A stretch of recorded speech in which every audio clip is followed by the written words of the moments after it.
The dim glow of the chandelier cast long shadows across the polished floors, the same floors I once walked barefoot, listening to Victoria hum old love songs. Now, those memories felt like cruel echoes of a life I no longer belonged to. She stood before me, arms crossed, lips curled into an amused smirk. A silk robe clung to her body, barely concealing the evidence of my replacement. Beside her, lounging on my couch, the couch I paid for, was a man I'd never seen before. He sipped whiskey from my favorite glass, his grin a silent declaration of victory. Victoria exhaled a slow, satisfied breath. "You're really just going to stand there?" I felt the muscles in my jaw tighten. Anger boiled beneath my skin, but I forced it down. I wouldn't give her the satisfaction of seeing me unravel. "You want me to beg?" My voice came out steady, void of the turmoil clawing inside me. She laughed. Not a nervous giggle, not an uncertain chuckle, an outright, delighted laugh. "Oh, sweetheart, no. That would be pathetic. I just thought you'd put up a fight." A fight. As if there was anything left to fight for. I looked around the room. The crystal vase I bought her last Christmas, the framed photographs of us still hanging on the walls. A shrine to a marriage that had already turned to dust. I nodded once. "All right." Victoria blinked, taken aback. "That's it. No shouting. No pleading. No desperate attempts to win back a woman who had already discarded me." I turned toward the door, grabbing the suitcase I packed earlier. It was lighter than I expected. Strange how 5 years could be reduced to a single bag. As my fingers wrapped around the doorknob, I heard her scoff behind me. "You'll regret this." A bitter chuckle escaped my lips. "I think I already do." The door clicked shut behind me, sealing away everything I once called home. Outside, the cold night air bit at my skin, the city humming with life around me. Neon lights flickered, taxicabs rushed past, couples strolled hand in hand. The world didn't stop for heartbreak. I walked aimlessly, the weight in my chest growing heavier with each step. There was no destination, no plan, just an overwhelming emptiness where love used to be. Eventually, I found myself standing in front of a hotel, the kind that smelled of disinfectant and forgotten dreams. A bored receptionist slid a keycard across the counter, not bothering to meet my eyes. The room was small, impersonal. Beige walls, a bed that creaked under my weight, a single window overlooking the city. I dropped my bag on the floor and collapsed onto the mattress, staring at the ceiling. Sleep refused to come. Every time I closed my eyes, I saw Victoria's smirk, heard the echo of her laughter. Had she ever really loved me? Or had I just been convenient? Hours passed. The neon glow from the city painted shifting patterns on the ceiling. Then, just as dawn began creeping over the horizon, I saw her. She sat alone in the cafe across the street, stirring her coffee absent-mindedly. Dark hair cascaded over her shoulders, red lips pursed in thought. Something about her, maybe the way she looked lost in her own world, drew me in. Before I could second-guess myself, my feet carried me across the street. The bell above the door chimed as I stepped inside, the aroma of fresh coffee filling the air. She glanced up as I approached, curiosity flickering in her eyes. I hesitated for only a second. "Mind if I sit?" Her lips parted slightly, as if surprised by the question. Then, she nodded. "Go ahead." And just like that, for the first time since walking out of my old life, I felt something other than pain. Steam curled from her cappuccino as she traced the rim of the cup with her finger, eyes flickering with quiet curiosity. The cafe buzzed around us. Clinking cups, murmured conversations, the hum of an espresso machine. Yet, in that moment, the world shrank to just the two of us. She tilted her head slightly. "Rough morning." A humorless chuckle slipped from my lips. "Something like that." Her gaze held mine, patient, expectant. There was no judgment in her expression, no pity, just quiet understanding. "Heartbreak?" she asked, voice soft. I hesitated, then nodded. "You could say that." She stirred her drink, watching the foam swirl. You don't seem like the type who falls apart easily. I smirked, shaking my head. Maybe I just hide it well. Her lips curled at the edges. I'm Isabel. The way she said it, slow and deliberate, sent a shiver through me. I introduced myself, though my name felt like an empty shell of the man I used to be. She sipped her coffee, studying me over the rim. So, what happened? I could have lied, brushed it off with some vague excuse, but something about Isabel made honesty feel effortless. My wife left me. The words tasted bitter, foreign. A flicker of something, amusement? Sympathy, crossed her face. For another man? My jaw tightened. Yeah. Isabel leaned back, drumming her nails against the table. Let me guess, she laughed while she did it? I froze. The memory of Victoria's cruel smirk flashed in my mind. A slow grin spread across Isabel's lip. People like that love power. They love knowing they can break you. My fingers curled around my coffee cup. She didn't break me. Isabel's dark eyes glimmered with something unreadable. Then why are you sitting here, looking like a man trying to convince himself of that? Silence settled between us. Then, she leaned forward, her voice dropping to a near whisper.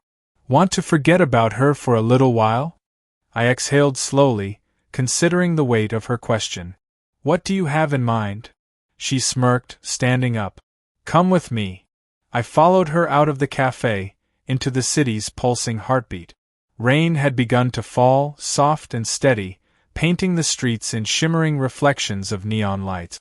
Isabel didn't seem to mind, tilting her face toward the sky with a content sigh. Her hand found mine, light, teasing, electric.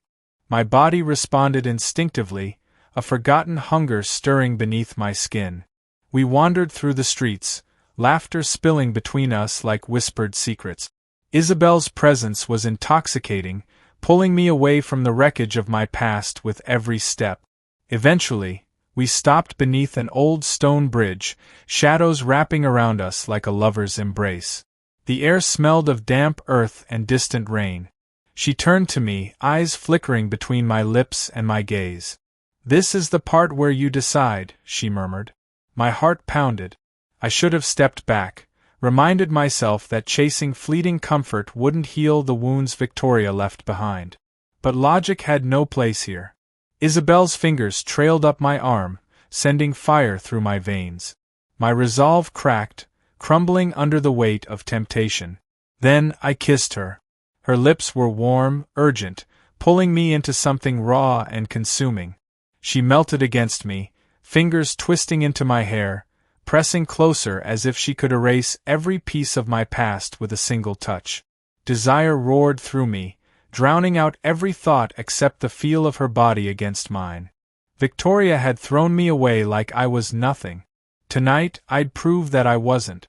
The city blurred around us as Isabel pulled me through winding alleys, her grip firm yet teasing. Rain clung to her dark hair, dripping down her collarbone, soaking the thin fabric of her dress until it clung to her curve. Every step she took was deliberate, as if she knew exactly what she was doing to me. We reached a quiet building tucked between towering hotels, the entrance barely marked. A sleek keycard slid through the reader, a soft beep granting us passage. She led me inside, her back to me, confidence in every movement. My pulse hammered as we entered the dimly lit hotel room. Plush carpet, warm lighting, a bed that promised things we wouldn't speak of in daylight. Isabel turned, her gaze locking onto mine. Still thinking about her? My throat tightened. No. She smiled, slow and knowing. Good. Fingertips skimmed down my chest, unbuttoning my shirt with practiced ease. The wet fabric clung to my skin, cold in contrast to the fire spreading beneath her touch. My hands found her waist, pulling her closer until there was nothing between us but heat and unspoken hunger. Her lips brushed against my jaw, then lower, trailing whispers of warmth along my neck. I exhaled sharply, fingers tangling in her hair. The way she moved, deliberate, demanding, erased every trace of Victoria's laughter from my mind. For the first time in weeks, I wasn't thinking. I wasn't grieving. I was here. Clothes disappeared, the room filling with quiet gasps and the rustle of fabric hitting the floor. Isabel pushed me onto the bed, straddling me, her eyes gleaming with mischief. "You're not the only one who's been left behind," she murmured, nails dragging down my chest. I stilled. "What?" She leaned in, lips grazing my ear. "My fiancé cheated on me 2 months ago." A sharp exhale left me. She pulled back, smirking at my reaction. Surprised. I shook my head. "No. Just wondering if this is your way of getting revenge." Her smile was wicked. "Does it matter?" It should have. But in that moment, with her body pressing into mine, nothing else existed. Lust drowned out caution. Our mouths met again, desperate, consuming. She tasted like coffee and rain, her skin warm beneath my hands. The night stretched on, filled with tangled sheets, breathless gasps, the sound of 2 broken people finding solace in each other's destruction. Somewhere between exhaustion and satisfaction, I traced lazy circles along her spine, my mind slipping into a haze. Isabel shifted beside me, her voice barely above a whisper. "She'll regret losing you, you know." I didn't answer. Because deep down, I wasn't sure I wanted Victoria to regret it. I wanted to forget she ever existed. Sunlight crept through the curtains, casting golden lines across the tangled sheets.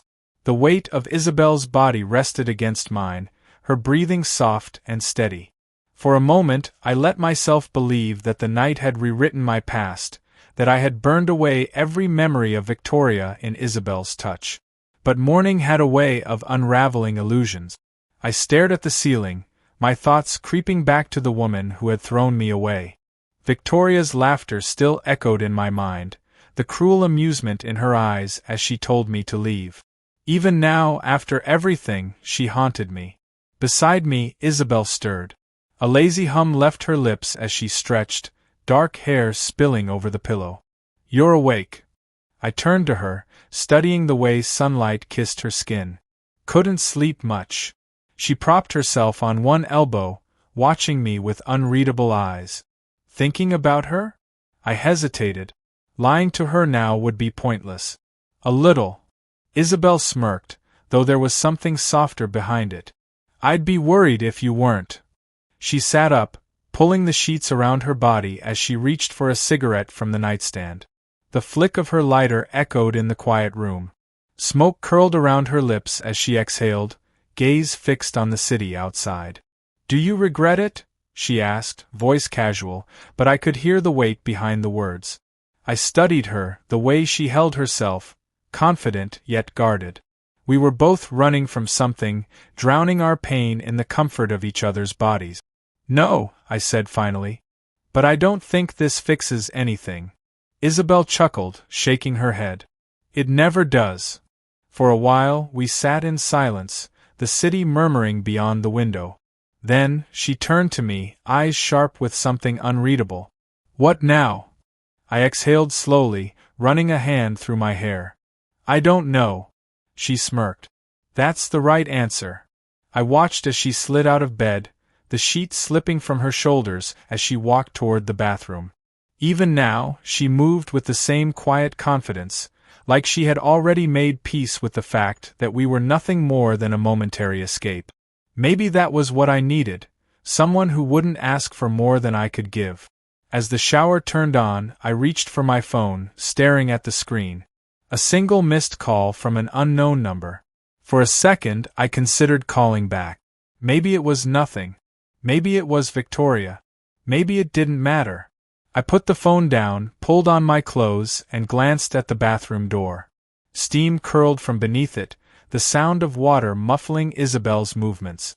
I could leave now. Walk away before this became another thing I wasn't ready to face. Instead, I sat back down, waiting. Maybe, just for a little longer, I wasn't ready to be alone.